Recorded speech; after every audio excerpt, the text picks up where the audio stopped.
Hello there, welcome to Nightline. I'm Anita Bu. The headlines. Education Ministry shuts down all 111 schools in Pasir Gudang.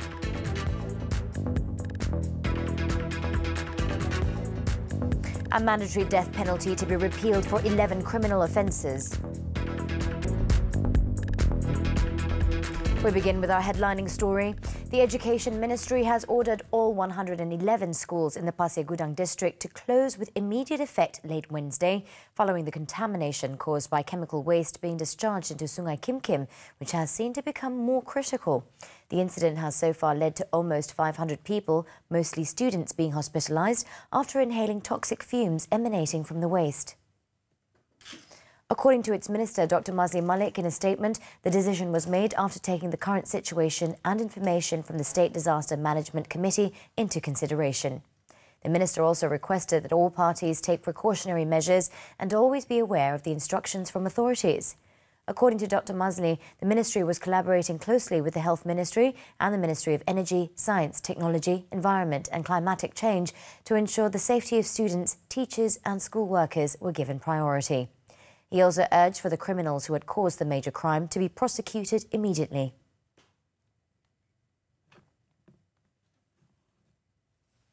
Meanwhile, an illegal factory owner involved in recycling tyres in Kulai is expected to be charged on Thursday in connection with the dumping of toxic waste into Sungai Kim Kim.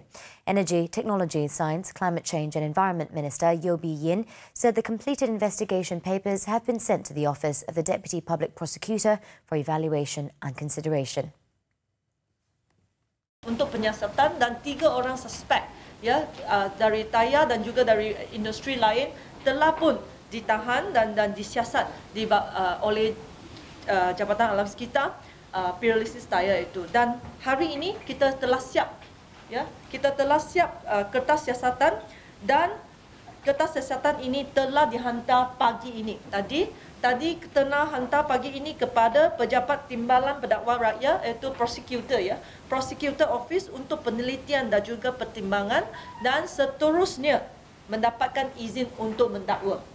Speaking at a press conference in Pasir Gudang on Wednesday, Yo said the case will be investigated under Section 34B of the Environmental Quality Act 1974. Upon conviction, the person can be sentenced to a maximum of 5 years jail and fined 500,000 ringgit. Yo also said she had been in contact with Attorney General Tommy Thomas on the possibility of bringing multiple charges against the suspect. This was due to the serious nature of the offence and inadequacy of the penalty. The mandatory death penalty for 11 criminal offences are to be repealed and substituted with the death penalty imposed at the discretion of the court. Deputy Minister in the Prime Minister's Department, Muhammad Hanifah Maidin, on Wednesday said the mandatory death penalty was for 9 offences under the Penal Code and 2 under the Firearms Increased Penalties Act 1971. Kita telah buat keputusan kerajaan hanya menghapuskan hukuman mandatory saja. Maknanya kita akan buat pindaan. Itu adalah seperti mana janji manifesto Pakatan Harapan dalam janji yang ke-17. Janji yang ke-27. Jadi dalam konteks ini, untuk makluman yang berhormat, hukuman mati mandatory diperuntukkan dalam Kanun Keseksaan Penal Code dan juga Akta Senjata Api dalam kurungan penalti lebih berat 1971. Muhammad Hanifah disclosed this in the Dewan Rakyat on Wednesday during question time. Replying to a supplementary question on whether the government intends to set up a parliamentary select committee to discuss the repeal of the death penalty before tabling the amendment bill, Muhammad Hanifah said he would forward the suggestion to the government. The Cabinet, at a meeting in October 2018, decided to repeal the mandatory death penalty for 33 offences under 8 acts.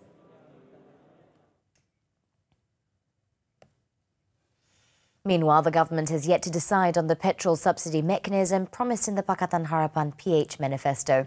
Deputy Domestic Trade and Consumer Affairs Minister Chong Chiang Jen told the Dewan Rakyat on Wednesday that the Finance Ministry has called for proposals for suitable measures to implement and monitor the subsidy. Kementerian Kewangan telah membuka tender untuk sesiapa mana-mana pihak yang ingin mencadangkan apakah mekanisme yang terbaik untuk melaksanakan program subsidi bersasar itu. Oleh itu kita masih dalam pertimbangan dan penelitian apa-apa cadangan yang telah dibentangkan, disampaikan kepada kedua-dua kementerian, Kementerian Kewangan dan Kementerian Kabinet HEP. Oleh itu sampai hari ini, setakat ini belumlah ada satu mekanisme yang pertama telah dibuat. Chung was responding to a question on the state of effectiveness of the targeted fuel subsidy mechanism at reducing living costs. The subsidy is intended for the RON 95 petrol at rural communities located in remote areas and far from petrol stations.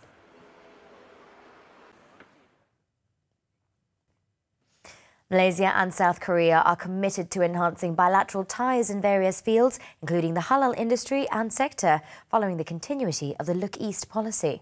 Prime Minister Tun Dr. Mahathir Mohamad said that visiting South Korean President Moon Jae-in has shown interest in meeting the needs of Muslim tourists to his country, besides ensuring that the products are issued adhere to halal status.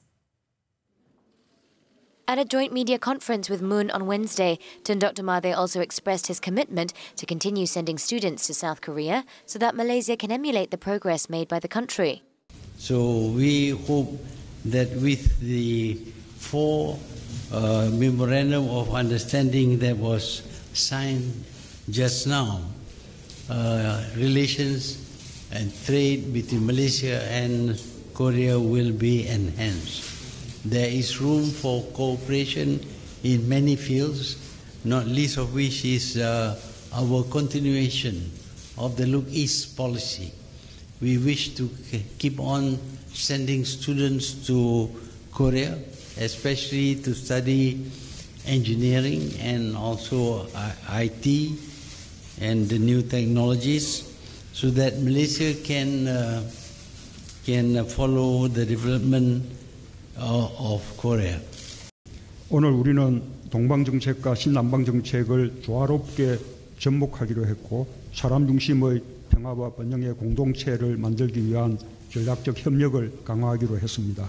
Tun Dr. Mahathir also expressed Malaysia's hope to see the relationship between North and South Korea improve over the years, and that an agreement will be reached between the North Korea and the United States on disarmament. The last time the President of South Korea made a state visit to Malaysia was in 2010 by former President Lee Myung-bak to commemorate the 50th anniversary of diplomatic relations between the two countries. Earlier, Moon held a 4-eyed meeting with Tun Dr. Mahathir to discuss various bilateral, regional and international issues. Both leaders later attended the delegation meeting before witnessing the signing of 4 memoranda of understanding involving industrial cooperation relating to the 4th Industrial Revolution, Industry 4.0, cooperation in the field of transportation, the development of a smart city in Malaysia, and cooperation in the halal industry. Earlier, the South Korean president was accorded a state welcome at Parliament Square. Moon and his wife Kim Jong-suk were welcomed by the Yang di-Pertuan Agong Al-Sultan Abdullah Riayatuddin Al-Mustafa Billah Shah and the Raja Permaisuri Agong Tunku Hajah Azizah Aminah Maimunah Iskandariyah upon their arrival at the square at about 10 a.m.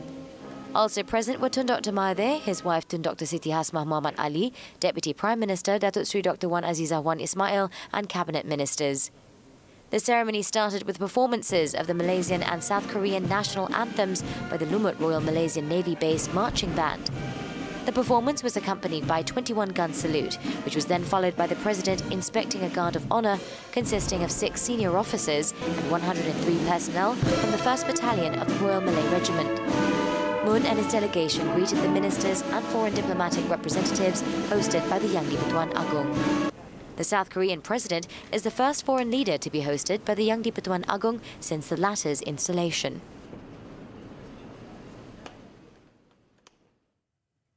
The government has not decided to close down or sell the national carrier Malaysia Airlines Berhad MAB. Instead, Finance Minister Lim Guan Eng assured the more than 13,000 MAB employees that such a drastic measure is just an option given to the government at the moment, and asked the people not to entertain Datuk Sri Muhammad Najib Tun Razak's statement, which only creates panic. Let's look at what the Prime Minister said, and not that we are going to close on MAS. I think this one we want to give assurance to the employees. We do not want to allow the former Prime Minister to create or to cause disruption unnecessary, anxiety unnecessary. I think my Prime Minister never said it. The former Prime Minister, of course, he wants to create alarm. The Finance Minister was speaking to the media after launching the Sustainable Development Financing Fund in Kuala Lumpur on Wednesday. Lim was commenting on the former Prime Minister's statement that he disagreed with the government's move to sell MAB and asked the government to scrutinise the recovery plan which had been formulated earlier. He explained that Prime Minister Tun Dr. Mahathir Mohamad's statement on Tuesday clearly stated that there are several options for MAB, including closing the company, and that does not mean that the option to close down the company will actually be implemented.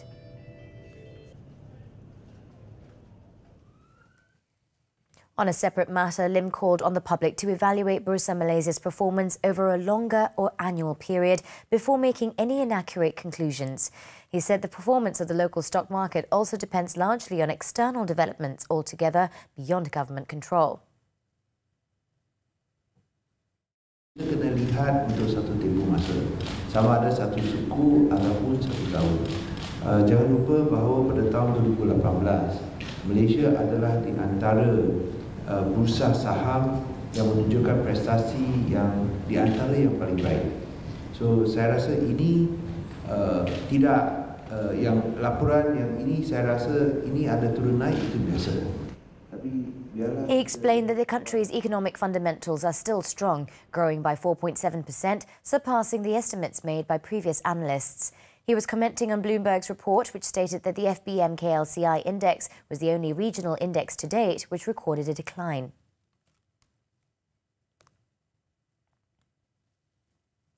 The Taman Manggis People's Housing Project PPR issue is finally resolved after the State Housing Department directly discussed the matter with the affected tenants. State Housing, Town, Country Planning and Local Government Committee Chairman Jagdeep Singh Dio said the affected families received alternative offers by the state government after they were made to understand why they could no longer be tenants in the units. Selepas mana mereka akan menjadi pemilik, dan ini adalah baik untuk status mereka.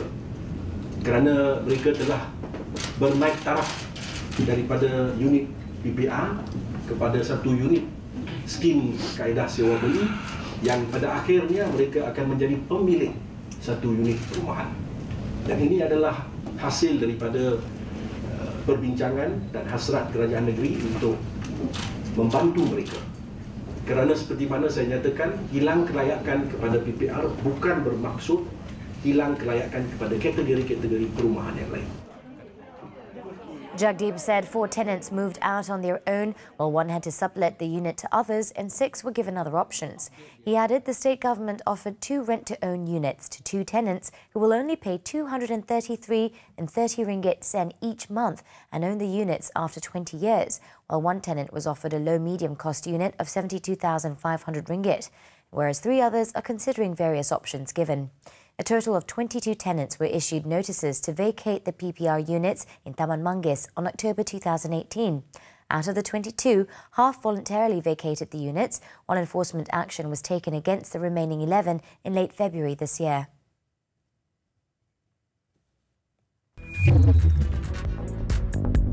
When we return, 2 former employees of the Goldman Sachs Group banned from the banking industry. Please stay with us. Welcome back, still on Nightline. The mining of bauxite in Pahang and its export will be prohibited even after the expiry of the moratorium on these activities on March 31st.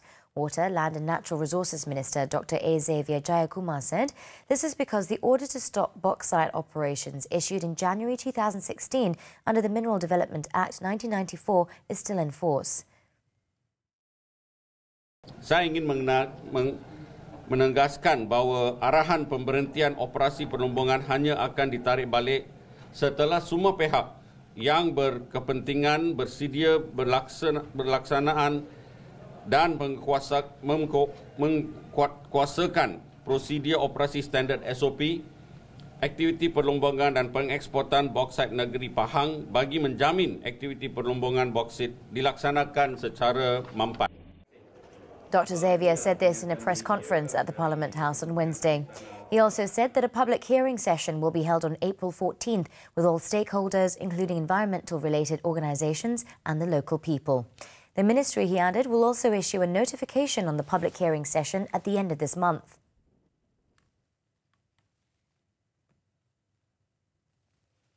The US Federal Reserve announced that 2 former employees of the famous investment bank Goldman Sachs Group are banned from the banking industry. According to the central bank, its board is prohibiting Tim Leisner and Ng Chong-hua, also known as Roger Ng, from the banking industry for their participation in a scheme to illegally divert billions of dollars from a Malaysian sovereign wealth fund, One Malaysia Development Berhad 1MDB. In 2012 and 2013, Leisner and Ng coordinated bond offerings arranged by Goldman for a Malaysian state fund, 1MDB. According to the Federal Reserve, the funds were diverted from 1MDB and used for the conspirators' personal benefit and to bribe certain government officials in Malaysia and Abu Dhabi. It said Leisner consented to the permanent ban imposed by the Central Bank of the US. In addition, Leisner was fined $1.42 million.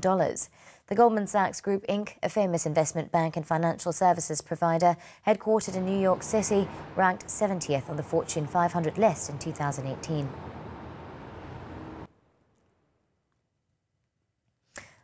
The deportation of 6 Egyptians and a Tunisian linked to militant groups abroad was justified as the suspects threatened national security. Inspector General of Police Tan Sri Muhammad Fuzi Harun said police had obtained instructions from the Deputy Public Prosecutor to expedite the deportation process. Apabila kita terima arahan tu pasal proses tu perlu disegerakan. Jadi kita mengambil tindakan sebab segera untuk mengusir warga asing yang terlibat dengan kegiatan keganasan di negara ini sebab kita nak sekat rangkaian dan aktiviti mereka di negara kita secepat mungkin. Ini adalah ancaman yang serius, kita berfikir, tapi di masa akan datang kita akan laporkan dulu kepada pihak berkuasa, termasuk sekiranya kalau perlu, kalau kita nak lancar operasi, kita akan maklum dulu dan sebelum tindakan lanjut diambil. Mana tak justify, saya minta maaf sebab ada di antara mereka yang masuk ni menggunakan dokumen palsu, menggunakan pasport warga negara lain. Jadi takkan kita nak tolerate tentang perkara yang jelas mengancam keadaan keselamatan negara ini. The IGP was commenting on Port Dickson Member of Parliament Datuk Sri Anwar Ibrahim's statement that police had rushed to deport the foreigners without consulting the relevant ministers and Prime Minister Tun Dr. Mahathir Mohamad. He said the decision to deport the foreigners was justified as intelligence had indicated that the suspects could have been planning to launch attacks in Malaysia. Tan Sri Muhammad Fauzi spoke to the media after witnessing the duty handover ceremony between outgoing Criminal Investigation Department CID Director Datuk Sri Wan Ahmad Najmuddin and his deputy Datuk Hussein Mohamad at the Police Training Centre in Kuala Lumpur on Wednesday. On another note, the IGP said police still need to record statements from several individuals to complete investigations into claims of judicial misconduct made by a judge. Sedang mempercepatkan proses untuk merakamkan percakapan yang lain-lain yang terlibat, termasuk 3 hakim dan juga pendaftar. Tu saya rasa kita dah ambil statement Datuk Latifah. Jadi kita akan ambil tindakan segeralah untuk melengkapkan ketersihatan tersebut untuk kita kemukakan kepada pihak DPP. On February 15th, Judge Datuk Hamid Sultan Abu Bakar made claims in court papers alleging scams between certain top judges and private litigants to cheat the government. Prime Minister Tun Dr. Mahathir Mohamad announced on February 21st that the government would set up a Royal Commission of Inquiry into the alleged judicial misconduct. In Selangor, a security van was robbed by a group of robbers at a petrol station at the Rawang R&R stop at about 8 p.m. Tuesday night. It is understood that the suspects managed to flee with the van and only took 105,000 ringgit before they abandoned the vehicle along the expressway. Gombak District Police Chief Assistant Commissioner Samsul Ma'ruf said police are tracking down the suspects. Meanwhile, in Sarawak, a former chef pleaded not guilty at the Kuching Magistrates Court today to a charge of cheating by offering a non-existent job in Cambodia. 24-year-old Chang Ying Xiong claimed trial after the charge was read out to him before Magistrate Feli Jeffrey Lanjungan. The charge under the Penal Code and punishable also under Section 417 of the same code provides for a maximum 5-year jail term or a fine or both upon conviction. Over in Malacca, an electronic goods factory operating in Bukit Rambai will face legal action after being found to have failed to contribute to the Social Security Organisation, SOCSO, and the Employees Provident Fund, EPF. The company's actions came to light after a worker had more than half her limbs burned in an accident at the factory on February 23rd last year. Also in Malacca, 8 individuals, including 4 policemen, were remanded for 4 days by the Ayekuro Magistrates Court to facilitate investigations relating to drug abuse. The suspects were arrested at a house in Ayekuro on Tuesday night, where a search revealed 7 transparent packets containing allegedly methamphetamine and 2 glass bottles that were modified to be used to consume the drugs. The case is being investigated under Section 39A, subsection 1 and Section 14, subsection 1A of the Dangerous Drugs Act.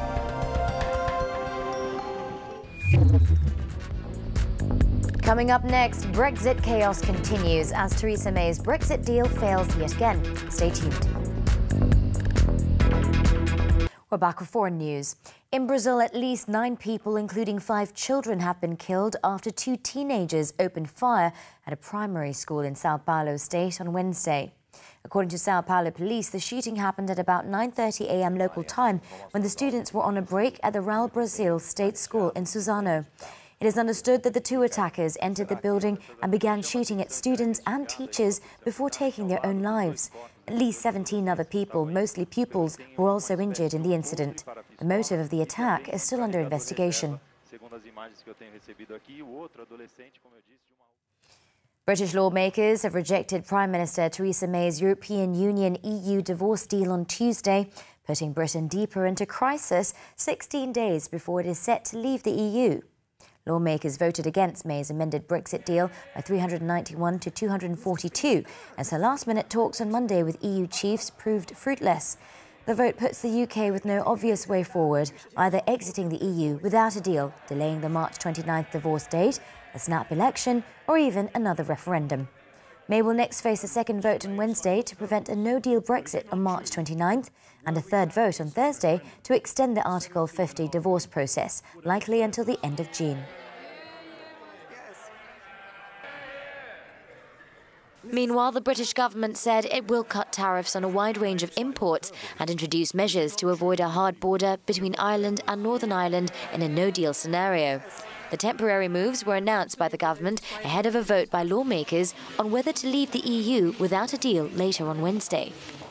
Under the temporary scheme, 87% of imports by value would be eligible for zero-tariff access, up from 80% at present. Tariffs would also be maintained to protect some industries, including agriculture. While the UK government said most imports into the country would not attract a tariff in the event of a no-deal Brexit, it also guaranteed to not introduce any new checks or controls or require customs declarations for any goods moving from across the border from Ireland to Northern Ireland. Following recent tragedies involving 2 crashes of the 737 MAX 8 aircraft, the US regulators demanded Boeing to make immediate modifications to improve the aircraft model. The US Federal Aviation Administration, FAA, said the improvements, which is due by the end of April, should be made to the aircraft's anti-stalling software and maneuvering system. FAA also said the aircraft manufacturing company will be updating its training requirements and flight crew manuals to go with the new updates to the maneuvering system. These updates include changes to the airplane flight manual, flight crew operations manual, and airplane maintenance manual. Meanwhile, more countries and airlines are temporarily suspending the 737 MAX 8 aircraft from flying after last Sunday's crash. These include airlines from China, Singapore, Indonesia, Mexican airline Aeromexico, Argentine airline Aerolíneas Argentinas, Cayman Airways and Comair Airways. Our sports item wraps up Nightline this time around. We leave you with heart-stopping visuals of the spectacular storm chase event as windsurfers battle huge Atlantic waves. With that, let's have some midweek inspiration. I'm Anita Roop. Thank you for watching. Good night.